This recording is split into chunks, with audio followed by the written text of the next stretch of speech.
Hi, everyone. My name is Daniel Gordon. I'm a contractor to the Department of Defense Cybercrime Center, or DC3. This is my presentation, Catching the Contagious Interview. For those who don't know, Contagious Interview is hacking activity linked to or conducted by IT workers. While you chew on that, I wanted to say thank you to a bunch of folks who have shared information publicly and privately that contributed to my research, and some of which ended up in this presentation. So thank you to folks up here. So what are IT workers? North Korea sends thousands of people to various countries around the world. These people apply for remote jobs in the tech sector, and North Korea takes up to 90% of their salary to generate hundreds of millions of dollars for their weapons program. So if you thought the IRS was bad, try this. Yeah, anyway. So what does contagious interview activity look like? It's social engineering on gig sites like Upwork, Fiverr, Freelancer, LinkedIn, a bunch of other platforms. They approach people as IT recruiters. Hey, do you want this lucrative job? Do this coding application, this coding challenge. They'll send people a malicious repository like the one that you can see on the screen. And people run it and infect themselves. The first stage is written in JavaScript. It's uploaded, the repositories are sometimes sent via Google Drive links. Sometimes it's uploaded to platforms like GitHub, Bitbucket, GitLab.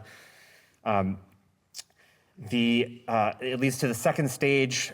So the first stage referred to as Beavertail, second stage referred to as Invisible Ferret. Invisible Ferret has two components. One's a browser stealer, the other I'll talk about a little bit more in a second.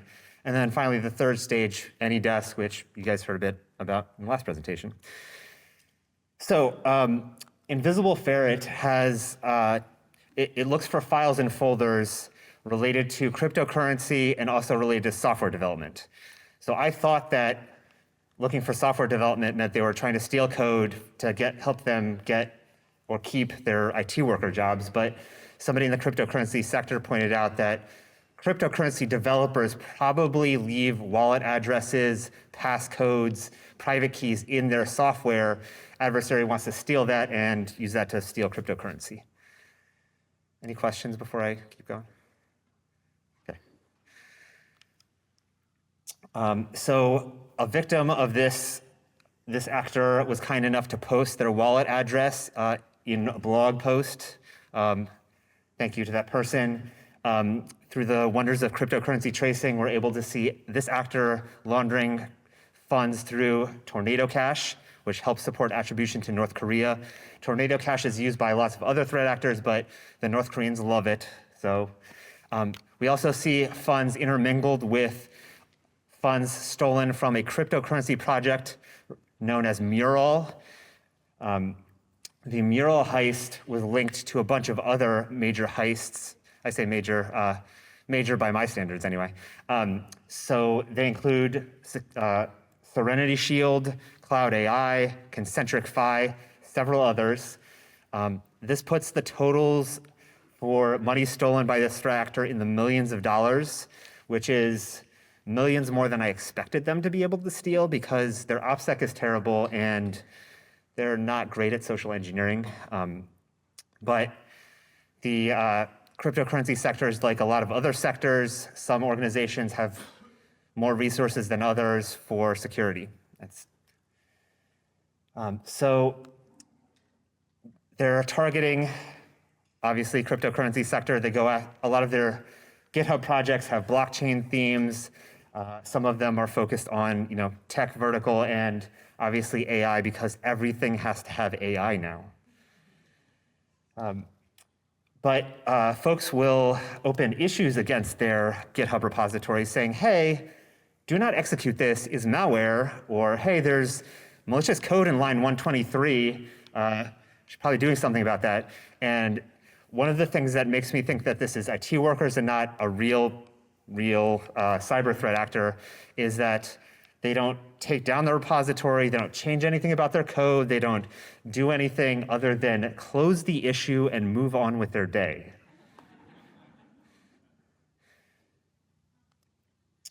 So yeah, they don't change their code much, and as a result, we're able to write a malware config parser for their malware family.